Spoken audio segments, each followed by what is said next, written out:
Welcome back to our Puma build series. Today, we're adding even more historical and technical depth by talking about one of the most interesting and often overlooked aspects of World War II German armor, the red oxide primer used on vehicles, especially in combination with the well-known three-color camouflage scheme.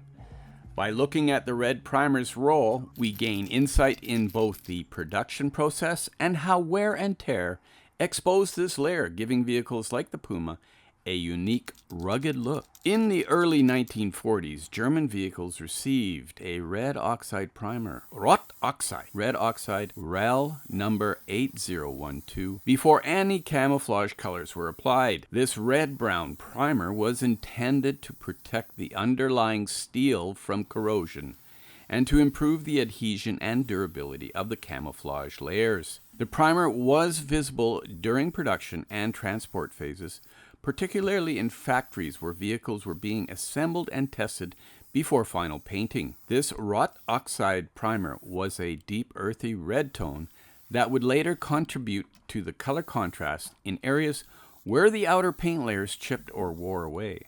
Vehicles like the Sd.Kfz.234/2 Puma were often exposed to rough conditions, making this primer a common sight on well-used or damaged sections of the vehicles. In combat, the top camouflage layers of Dunkelgelb, olive-grown, and rotbraun would wear down over time, especially in areas of heavy use, exposing the red oxide primer layer underneath. This was particularly visible around edges, corners, and areas that were frequently accessed or subject to impact, such as hatches, access panels, and the lower hull.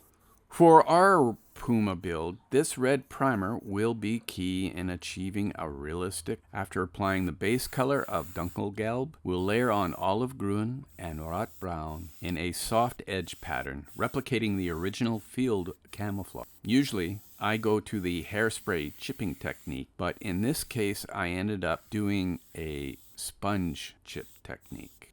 The red oxide primer was not just functional, but also practical from a manufacturing standpoint. Wrought oxide was a readily available material that could be applied quickly, allowing production to stay efficient, which was crucial in Germany's high-output wartime factories. Although vehicles were eventually camouflaged with the three-color scheme, the red oxide provided a long-lasting foundation that could handle the rough conditions that the vehicles like the Puma often encountered on the front lines. Okay, here's a little bit of technical history and application of the three-color camouflage scheme, Drei Farb Tarn and Strick, which was standard on German vehicles like the Puma from 1943 onward. This complex adaptive camouflage pattern was pivotal to blending these vehicles into a wide range of environments during World War II. Let's explore how this scheme came about and how it was applied in the field, and how we'll incorporate these details in our model. In early 1943, German High Command recognized the limitations of their existing monochromatic schemes, such as Dunkelgrau, dark gray, which proved insufficient for camouflaging vehicles across the various terrains of the Eastern and Western Front. In response, orders were issued in February 1943 to replace this with Dunkelgelb dark yellow RAL 7028 as a universal base color, better suited for blending in open, dry terrain. Later that year, in August 1943, the camouflage standard was updated again to include olive-grün, olive-green, RAL 6003, and rotbraun, red-brown, RAL 8017, alongside Dunkelgelb, creating a versatile three-color scheme for field use. This combination aimed to give the German vehicles adaptability in various multiple terrains, from forests and fields to more arid and open landscapes. The new scheme was applied to vehicles at the factory, with Dunkelgelb as the base color. Olive-grün and rotbraun were provided as concentrated pastes that were typically mixed and applied in the field. Field units were expected to apply these colors using tools at hand, spray guns, brushes, or even makeshift applicators when official equipment was not available. Field instructions left the specific pattern to the discretion of the crew, resulting in a vast range of camouflage styles. ambush patterns, Hinterhalttarnung, for instance, introduced small dots within larger patches for extra concealment in forested terrain, while disruptive striping used irregular stripes or patches with soft edges to obscure the vehicle's shape. The camouflage paints were alkyd resin-based and supplied as thick pastes. Field crews typically thinned these with whatever was available, most commonly gasoline or kerosene. While this made application easier, it also meant that the paint would wear and chip more quickly, particularly on high contact areas like hatches, access points, and hatches. For models, this wear effect can be replicated with hairspray chipping technique, bringing out a realistic, well-worn look. Gasoline-thinned paint had reduced durability, and because of this, vehicles often showed substantial weathering, with chipping that revealed the base Dunkelgelb or even the primer beneath in areas of heavy use. This is especially true for reconnaissance vehicles like the Puma, which were exposed to rough conditions and frequent redeployment. Let's look more closely at each color's role and how it contributes to the camouflage. Dunkelgelb, Rel 7028. This yellow-brown served as a balanced base tone for open and arid terrains. Olive green, Rel 603. A rich green meant to provide natural blending in grassy or wooded areas. Rotbraun, Rel 8017, a deep red brown that offered contrasting depth, particularly effective in forested and dark terrains. The specific pattern of these colors varied widely. Disruptive patterns often included large irregular shapes in green and brown, sometimes feathered or hard-edged depending on the tools available. In contrast, the ambush pattern incorporated small spots over the main patches, providing extra camouflage in areas with dense foliage. In practice, field-applied camouflage was a blend of improvisation and necessity. Units sometimes received pre-mixed camouflage pastes, could be diluted with water or other solvent if gasoline was scarce. This allowed crews to adapt their vehicles to match local terrain more precisely, resulting in a wide array of pattern variations. Some vehicles, after redeployment to new terrains, would have their patterns adjusted to match the new environment. This led to layered patchwork appearance of older paint faded or chipped, exposing underlying colors and even metal in highly worn areas. For realistic application on our model, we start with Dunkelgelb as the base, applying olive green and rotbraun in a pattern of stripes or patches. To capture the well-worn weathered look, we can use hairspray chipping in high contrast areas to simulate the natural wear, revealing the base color underneath. This effect mimics the field-worn look that reconnaissance vehicles like the Puma would exhibit after prolonged deployment. Using washes and pigments will further enhance this, especially along the edges, access points, and vision slits where paint wear would be most prominent. With this historical backdrop and these modeling techniques, we're creating a true-to-life replica of a Puma vehicle as it would have looked after weeks in the field, showing both the ingenuity of the German camouflage and the effects of rugged operational use. Thanks for tuning in, and I hope you're enjoying these deep dives into the technical history and intricate work behind these builds. Stay tuned for more as we continue detailing this iconic reconnaissance vehicle.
So using the kit color profile that comes with the instructions, I'm trying to match the pattern as best as possible.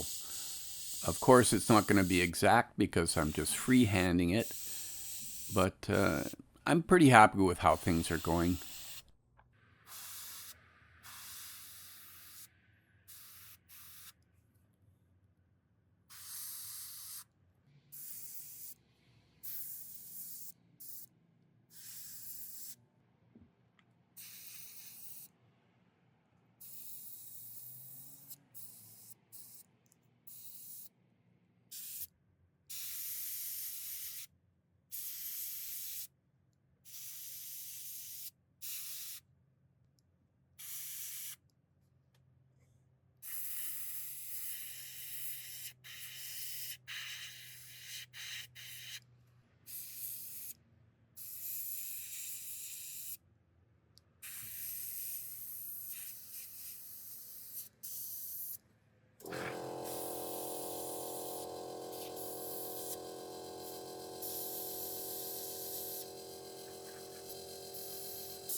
So once I've got the two other colors on here, the green and the rot brown, I went back in with the Dunkelgelb because, you know, this is just paint.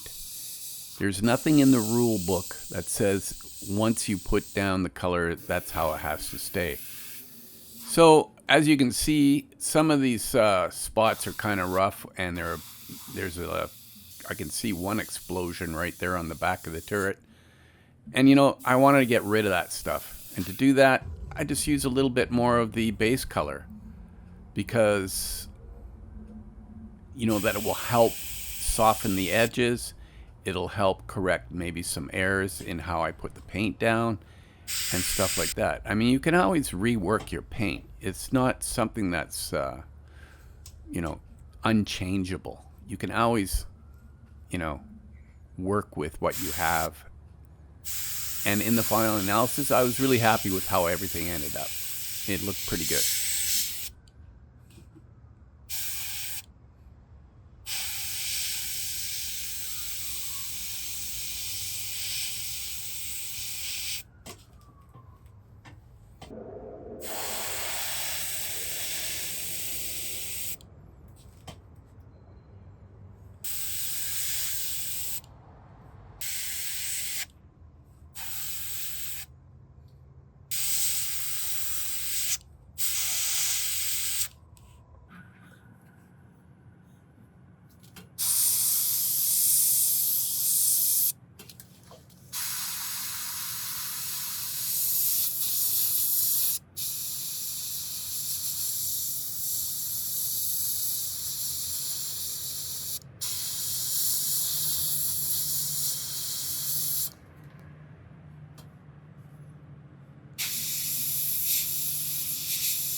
Ah.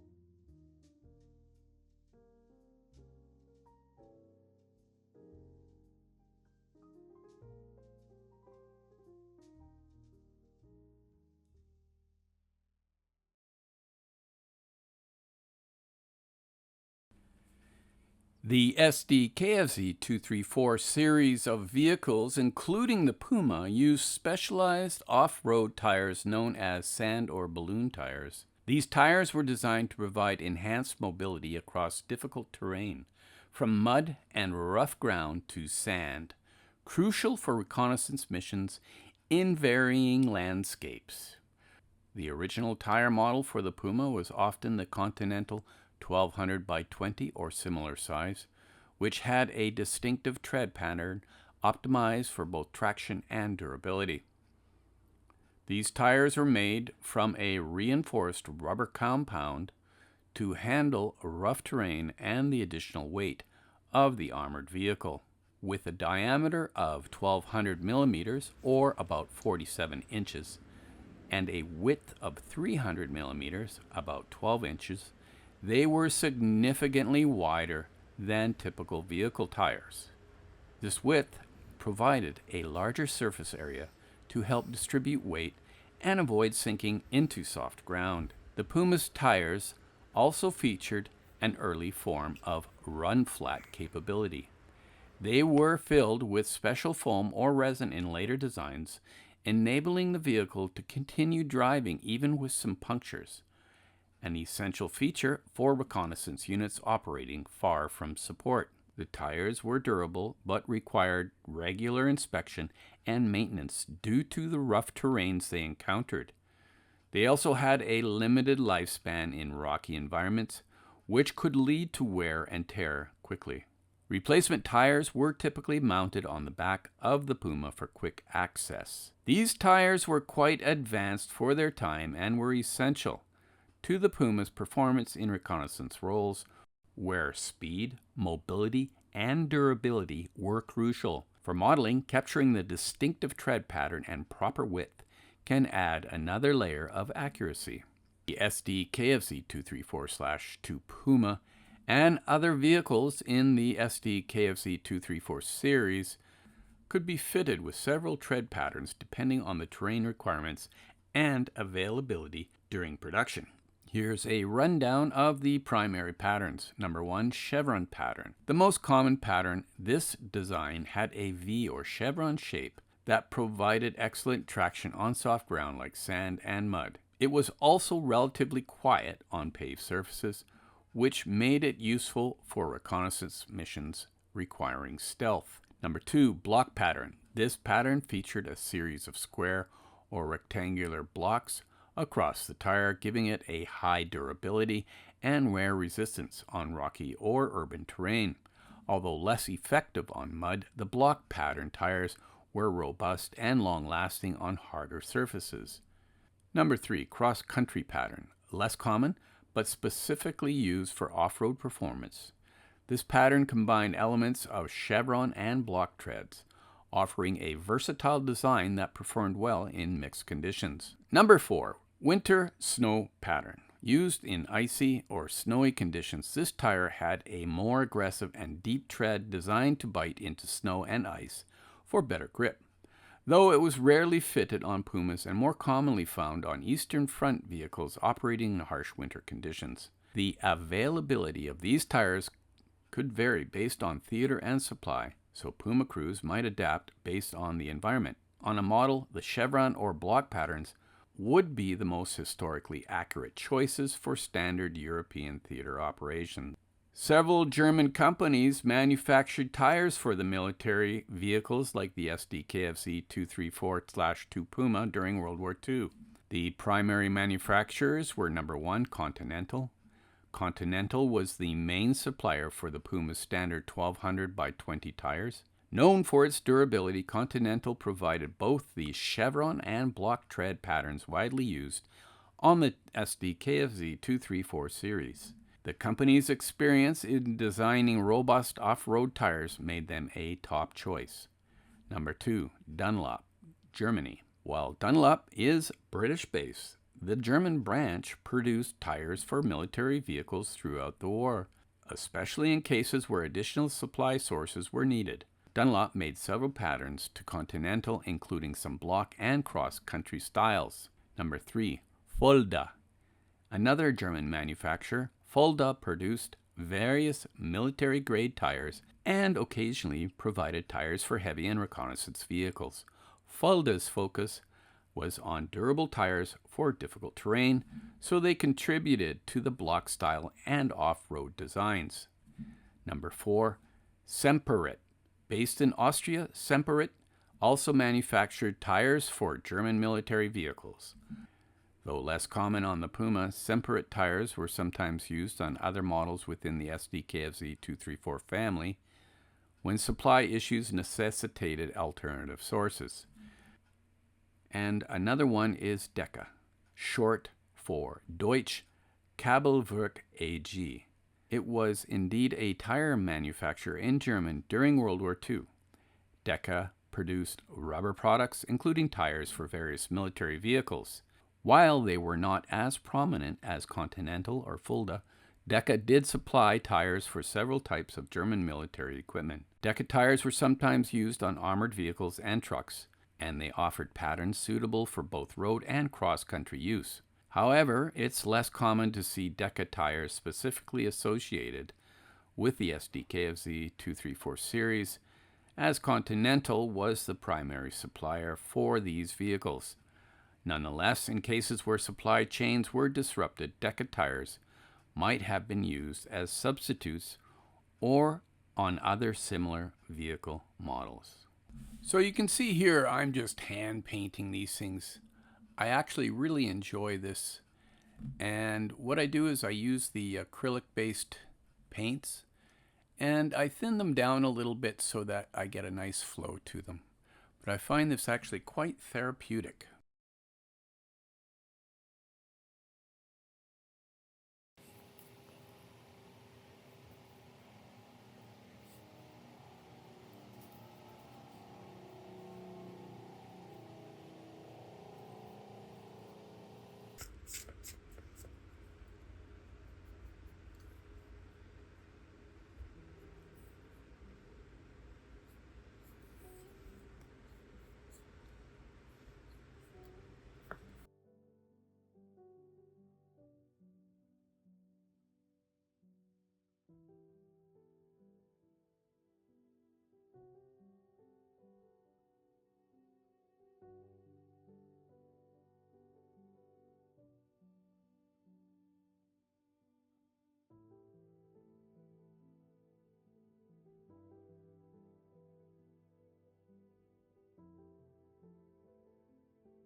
All right, so let's start off with 023.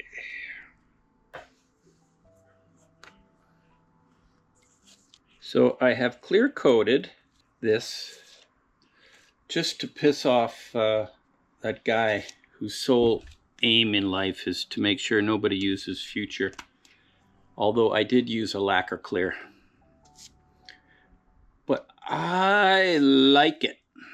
And then we got to do the German Balkan cross, which in this case is number 23. So I guess it's these three.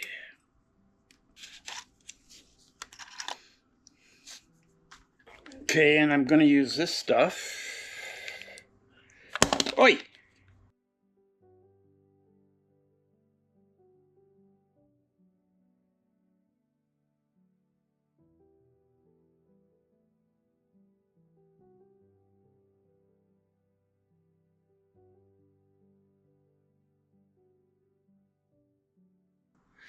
So, using a little bit of this stuff,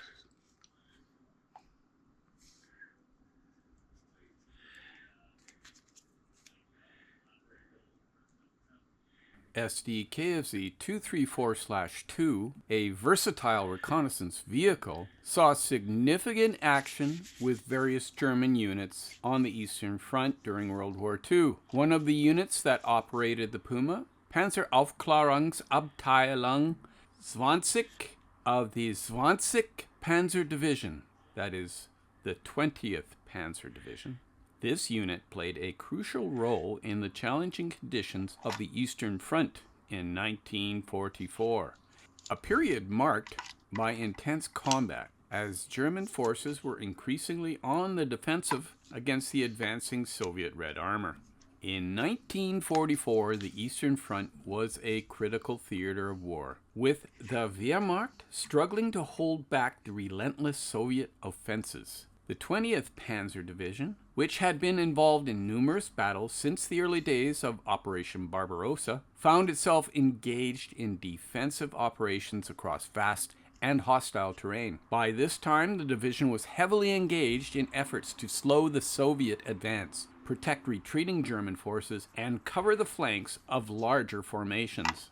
Panzer-Aufklärungs-Abteilung 20 was the reconnaissance battalion of the division, tasked with gathering intelligence, conducting reconnaissance in force, and carrying out screening and delaying actions. Equipped with the Sd.Kfz.234/2 Puma, the battalion was able to fulfill these roles effectively. One of the notable engagements involving Panzer-Aufklärungs-Abteilung 20 and its Pumas took place during Battle of Witzbüttel.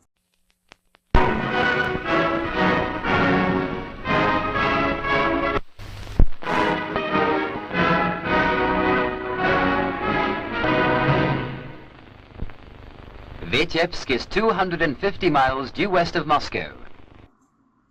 In summer of 1944, as part of Operation Bagration, the Soviet summer offensive, the Red Army launched a massive assault to encircle and destroy German forces in Belarus, including the 20th Panzer Division, which was stationed in the area around Witzbüttel. Panzer-Aufklärungs-Abteilung 20, operating on the division's flanks, was tasked with delaying the Soviet advance and providing critical intelligence on Soviet movements.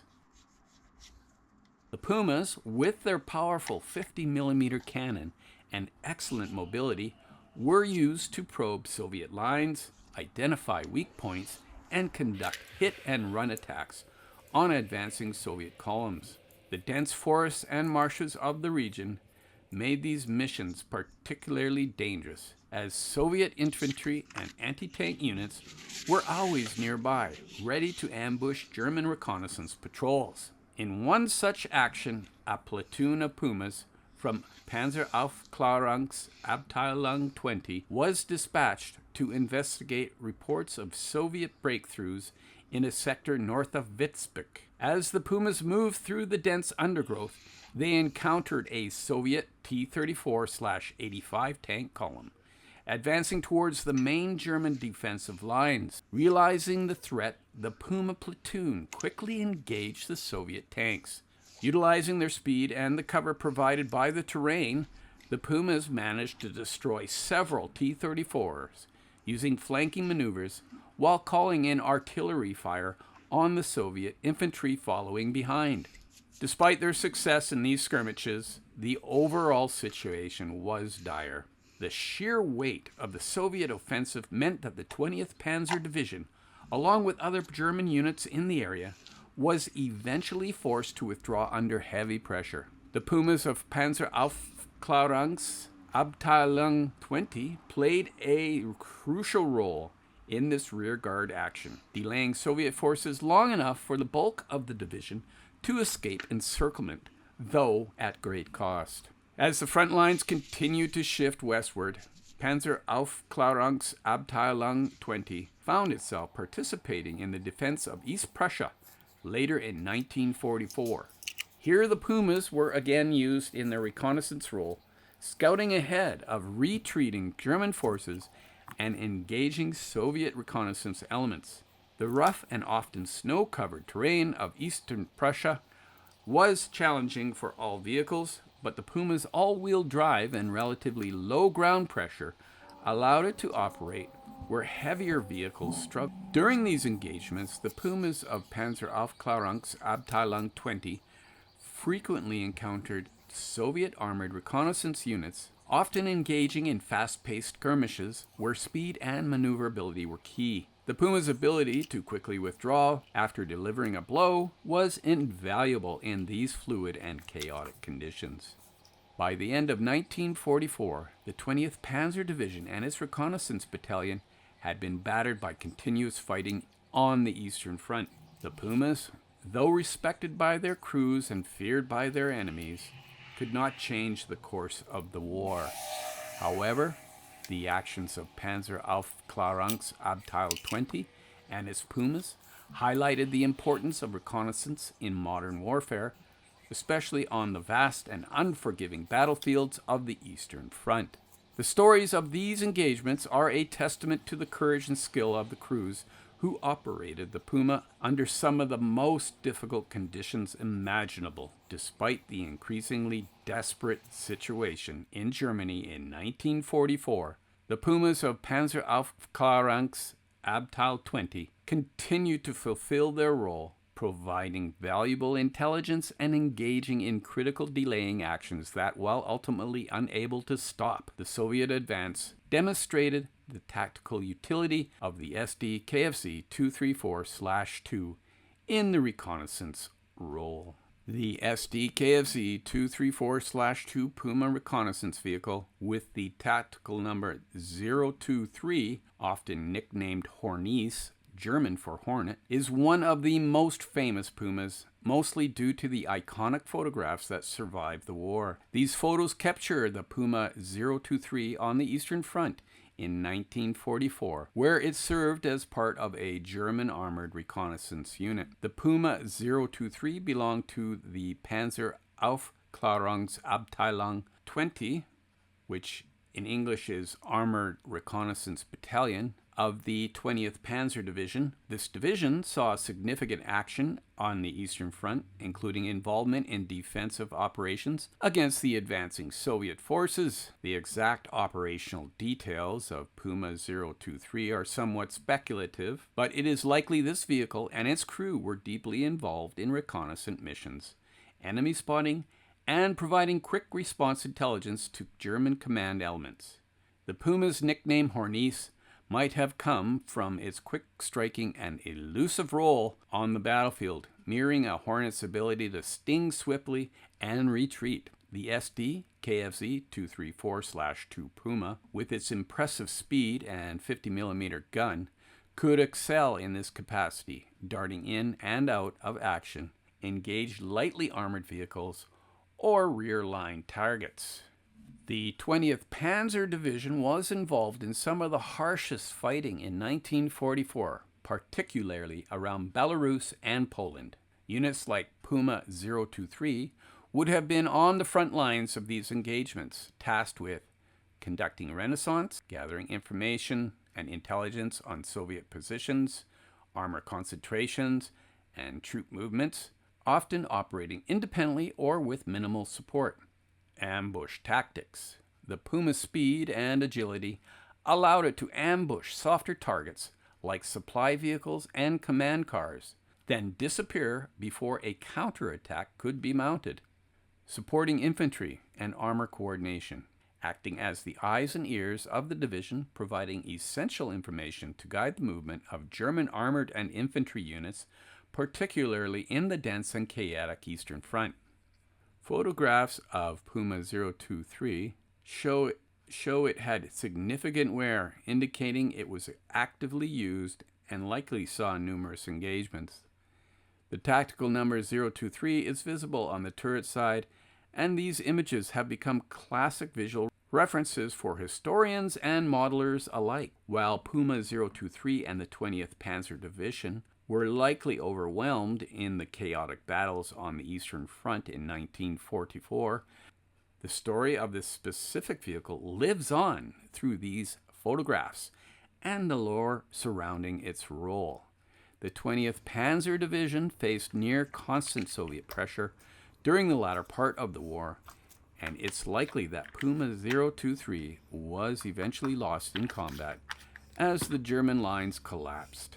Modelers and historians find the Puma 023 particularly interesting due to its distinctive markings and the surviving details of its service in the Western Front. Its moniker, Hornice, along with its tactical marking 023, have inspired numerous scale models, artwork, and dioramas that try to capture its gritty service and the unique role that these armored reconnaissance vehicles played in the German military strategy. While there may be no detailed records of specific missions or the ultimate fate of Puma 023, its image represents the broader story of the Sd.Kfz.234/2 Puma's deployment in the Eastern Front's final stages.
All right, I've got this one here, and I'm going to paint this box, ammo box. I clear coated it with this after painting it with, to me, a brown color. Now I'm going to put this on, and then I'll spray that green.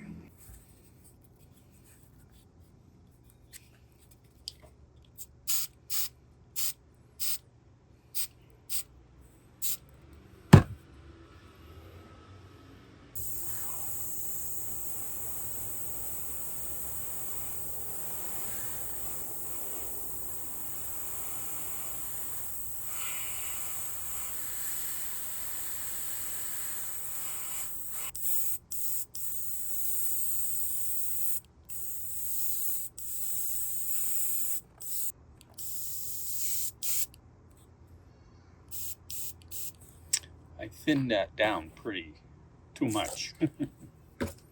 Let's put a little bit more paint on there.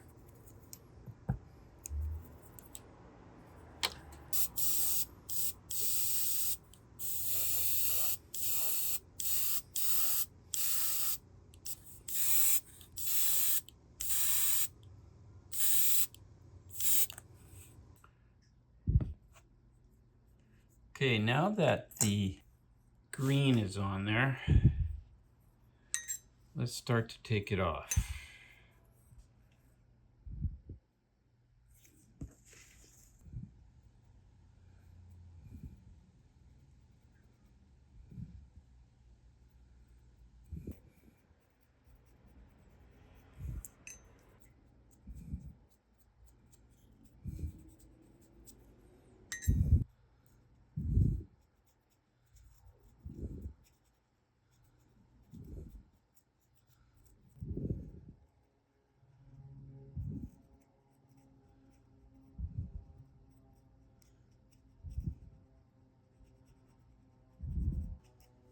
Oh, you son of a bitch.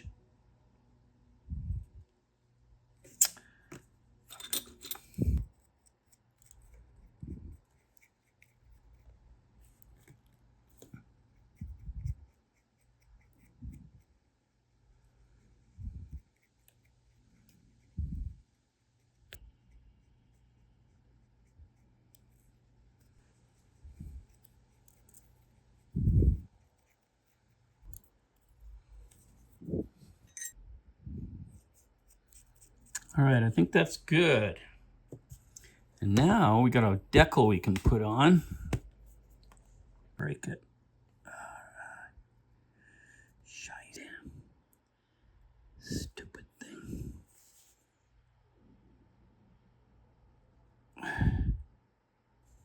Go on there. Damn it.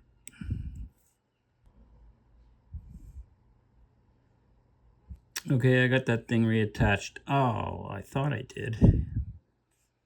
I have to put some more glue there. Damn. So I think I need one of my homemade wire ones. So I just get the minimal amount. Moving on, and I guess that was out of the picture as well. So. Okay, gonna slap this on. Why is that like that? Did I cut it off or something? Yeah, I guess I did. Actually, that goes right up to the top. Apparently.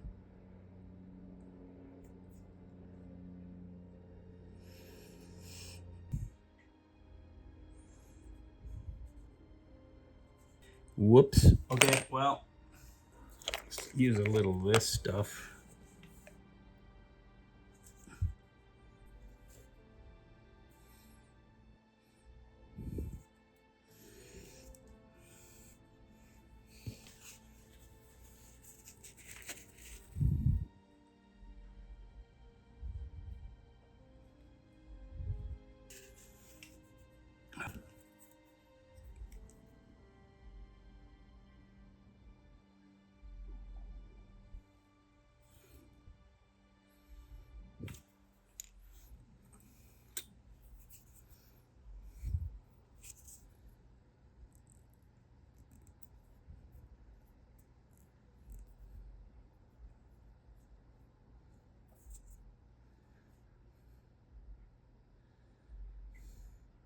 All right, so that was the decal fix.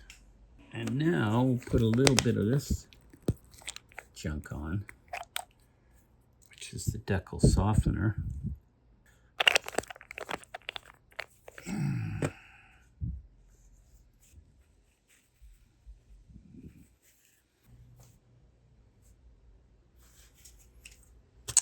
So that'll go over here.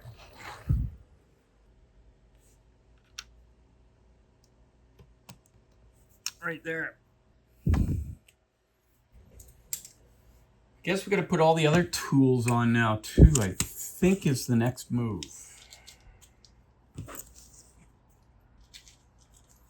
Yeah, I think so.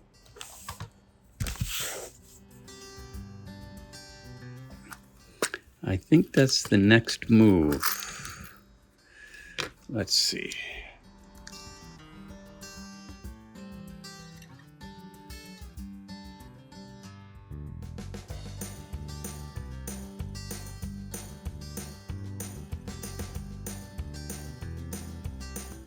Hey guys, well, there you have it. That's part 16 of this build. And we finally got the camouflage paint on there. And we got the tires on. And yeah, we're looking good. I guess all that's left now is to, you know, kind of do a little bit of weathering and stuff like that. So make sure you join me for the next awesome video coming your way ASAP. But in the meantime and in between time, that's another edition of Jet Scale Models. Y'all come back now, you hear?